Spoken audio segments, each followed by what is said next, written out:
किस किस्म का निजाम है? आप तो हर जबर बर्दाश्त कर देते हो, हर जुल्म बर्दाश्त कर देते हो और कहते हो कि हम सिविलियन सुप्रीमेसी चाहते हैं, जमहूरियत को बचाना चाहते हैं, इदारे को बचाना चाहते हैं, सुप्रीम कोर्ट को बचाना चाहते हैं।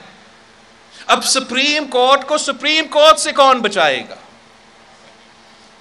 अब आला अदलिया को अपने आप को बचाना है।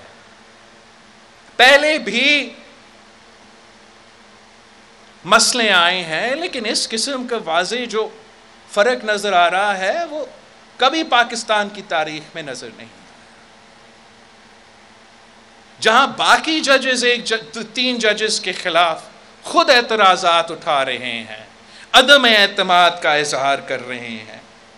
हमने बहुत कुछ बर्दाश्त किया है, मगर मेरा नहीं ख्याल कि पाकिस्तान के अवाम अब मज़ीद बर्दाश्त कर सकते। मैं क्या क्या गिनवा सकता हूँ आपके लिए, आपके साथ, आपके पार्टी के साथ, आपके सियासी कारकुन के साथ, आपके ओहदेदारों के साथ, आपके क़यादत के साथ इस अदालत ने क्या करवाया।